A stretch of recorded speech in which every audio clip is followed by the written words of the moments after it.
जी, अस्सलाम वालेकुम students. Today we are going to start our lecture number 13. We are discussing about chapter number 2, that is data type assignment and input output statement.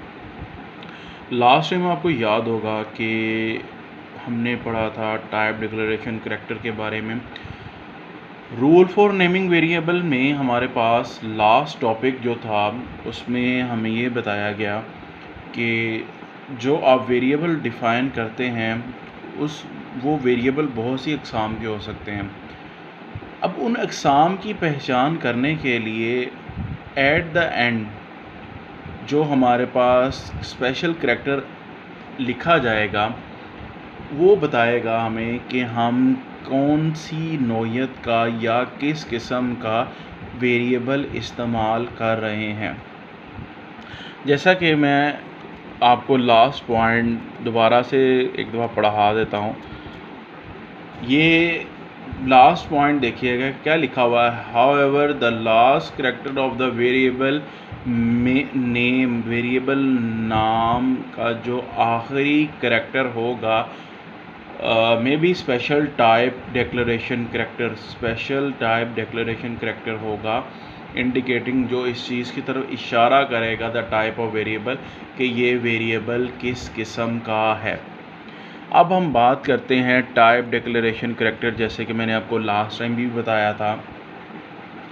अगर आप गौर करें तो हमारे पास जो characters variable के एंड पे इस्तेमाल होंगे और वो हमें ख़ुद इस्तेमाल करने होंगे, उसमें आप अगर देखें तो हमारे पास डॉलर साइन है, परसेंटेज साइन है, साइन ऑफ एक्सप्लेनेशन है और हैश का साइन है, नंबर जिसे साइन कहते हैं।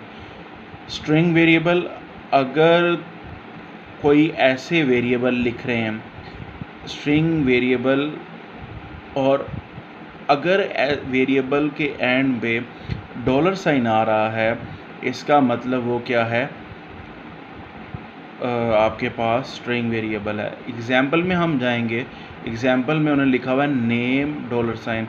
आप कोई भी नाम अपर केस और लोअर केस में लिख सकते हैं और उसके एंड पे क्या यूज़ करेंगे, डॉलर साइन। तो वो डॉलर साइन ये रिप्रेजेंट करेगा कि ये आपके पास स्ट्रिंग वेरिएबल है। अगर आप के कोई मार्क्स अगर आप कोई मार्क्स वगैरह या नंबर वगैरह यूज़ कर रहे हैं तो वो क्या कहलाएंगे, इंटीजर वेरिएबल। एग्जाम्पल में आपके पास लिखा हुआ है मार्क्स, आगे परसेंटेज का साइन। सेम इसी तरह हम एग्जाम्पल में लिखेंगे, जैसे लिखा आपने 97%, 98%, नेम में अली डॉलर साइन, तो ये आपका वेरिएबल नेम हो जाएगा और साथ उसकी टाइप हो जाएगी। नेक्स्ट है आपके पास साइन ऑफ एक्सप्लेनेशन। एवरेज निकालनी आपने अगर किसी भी वैल्यू की तो उसके लिए हम ये साइन करेंगे, और अगर आपने कोई एरिया निकालना है तो उसके लिए हम ये हैश का साइन यूज़ करेंगे। अगर आप आगे देखें तो हमारे पास लिखा हुआ है memory required string length. Memory की ज़रूरत है स्ट्रिंग लेंथ के लिए, उसमें स्ट्रिंग की लेंथ कितनी होगी, मतलब उसके लिए मेमोरी कितनी चाहिए।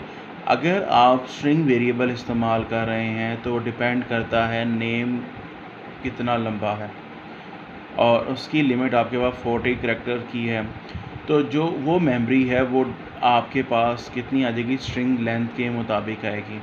मार्क्स के लिए 2 बाइट है, एवरेज के लिए और सिंगल प्रिसीजन के लिए 4 बाइट यूज़ करते हैं, डबल प्रिसीजन के लिए हम 8 बाइट यूज़ करते हैं। ये मोस्ट इम्पॉर्टेंट शॉर्ट क्वेश्चन भी हैं आपके पास और इसमें MCQs भी हैं। आज जो टॉपिक हम शुरू करने जा रहे हैं that is types of variable. हमने लास्ट टाइम डिस्कस किया था, वेरिएबल की डेफिनेशन डिस्कस की थी और उसके बाद हमने डिस्कस किया था रूल फॉर नेमिंग वेरिएबल हमने पढ़ा। फिर उसमें हमने ये बताया कि वेरिएबल हमारे पास किस तरह के आते हैं और उनकी टाइप्स के बारे में डिस्कस किया, डिक्लेरेशन के बारे में डिस्कस किया। अब आज जो हम पढ़ने लगे हैं that is types of variable. Variable की कितनी टाइप्स हैं।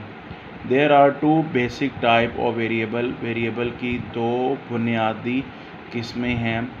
नंबर 1 उसमें क्या आ जाएगा, न्यूमेरिक वेरिएबल, और नंबर 2 का आ जाएगा string variable that can store string of character. दो किस्म की वेरिएबल के टाइप्स हैं, एक आपके पास न्यूमेरिक वेरिएबल है और दूसरी कौन सी है, स्ट्रिंग। और स्ट्रिंग में आपके पास सिर्फ स्ट्रिंग वेरिएबल ही आप इस्तेमाल कर सकते हैं। हम इसकी पहली टाइप को डिस्कस करेंगे, न्यूमेरिक वेरिएबल क्या होते हैं। कहता है numeric variable can store values. Numeric variable जो से होते हैं वो न्यूमेरिक वैल्यूज़ को ही स्टोर करते हैं। न्यूमेरिक वैल्यू से मुराद including floating point number and whole number. Floating point से मुराद होता है पॉइंट्स वाली वैल्यू, और होल नंबर से मुराद होता है 0 to ऑनवर्ड, 0 1 2 3 4 ऑनवर्ड। नेक्स्ट लिखा हुआ है आपके पास, कहता है न्यूमेरिक वेरिएबल में न्यूमेरिक वैल्यू ही स्टोर होती हैं, कोई अल्फ़ाबेट करैक्टर्स वगैरह नहीं यूज़ कर सकते। उन न्यूमेरिक वैल्यू में आपके पास फ्लोटिंग पॉइंट आता है और दूसरा होल नंबर आता है। If we do not specify the type of numeric variable, हम अगर न्यूमेरिक वेरिएबल की टाइप को डिफ़ाइन नहीं करते कि ये फ्लोटिंग पॉइंट है या होल नंबर है, GW basic consider it as single precision. तो जो GW बेसिक है ऑटोमेटिकली उसको सिंगल प्रिसिजन समझ लेगा। Single precision variable can accurately handle up to 6 significant digit. However, it cannot handle 7 digit accurately.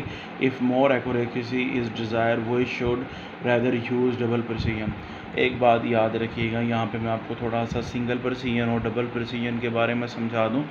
Simple is that single precision में ऐसी values आती हैं जिसमें हम पॉइंट के बाद सिंगल प्रिसिजन ऐसी वैल्यूज़ को कहते हैं जिसमें पॉइंट के बाद हम 6 डिजिट को डील कर सकें, 6 डिजिट तक हम कैलकुलेट कर सकें। डबल प्रिसिजन ऐसी वैल्यूज़ को कहते हैं जिसमें पॉइंट के बाद 7 to 15 वैल्यूज़ को हम डील करते हैं, वो क्या कहलाएगा आपके पास, डबल प्रिसिजन। न्यूमेरिक वेरिएबल में आपके पास जो है फ्लोटिंग पॉइंट या होल नंबर, ज़्यादातर जो फ्लोटिंग पॉइंट है, अगर आप अपनी जो न्यूमेरिक वेरिएबल की वैल्यूज़ को डिफ़ाइन नहीं करते, टाइप को डिफ़ाइन नहीं करते कि आपने कौन सी टाइप, तो जो GW बेसिक का सॉफ्टवेयर है वो ऑटोमेटिकली उसे सिंगल प्रिसिजन या डबल प्रिसिजन में ले आएगा।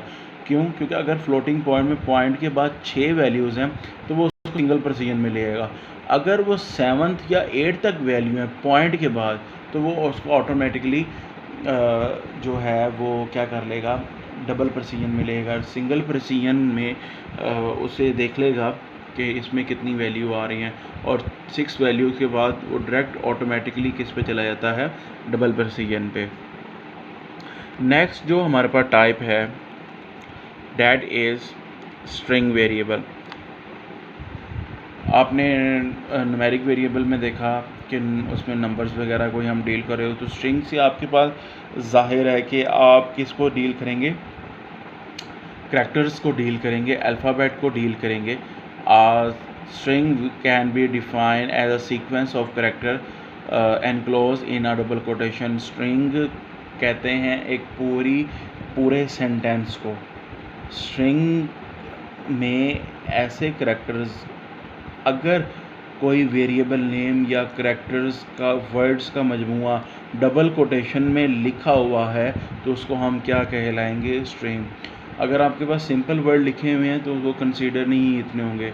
अगर उन्हीं वर्ड्स को आपने विदाउट स्पेस कोटेशंस के अंदर लिखा हुआ है तो वो क्या कहलाएगी, string.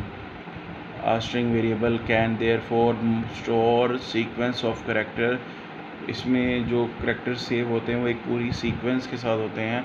The nature of character string is entirely different from the nature of the numeric values. कहता है जो मतलब जो कुदरत रखती है स्ट्रिंग के अंदर जो करैक्टर इस्तेमाल करते हैं वो न्यूमेरिक वैल्यू से बिल्कुल डिफरेंट होते हैं।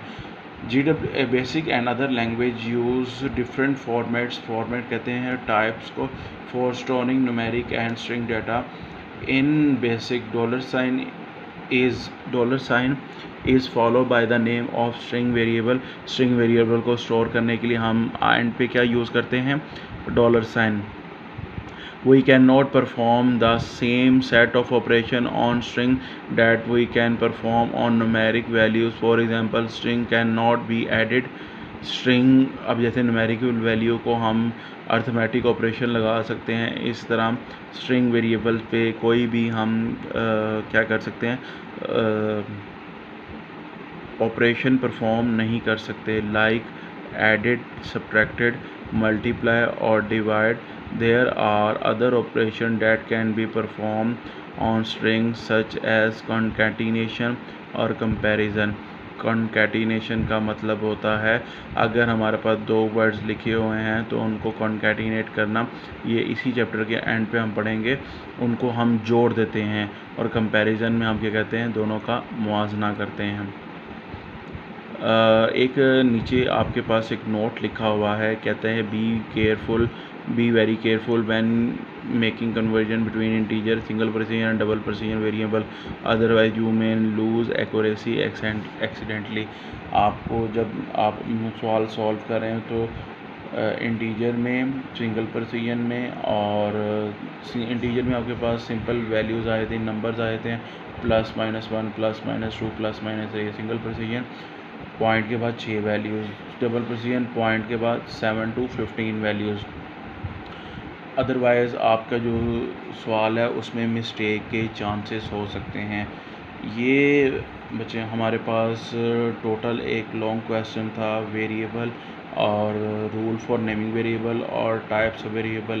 जब लॉन्ग क्वेश्चन में पूछा जाता है तो वेरिएबल और टाइप्स ऑफ वेरिएबल पूछा जाता है.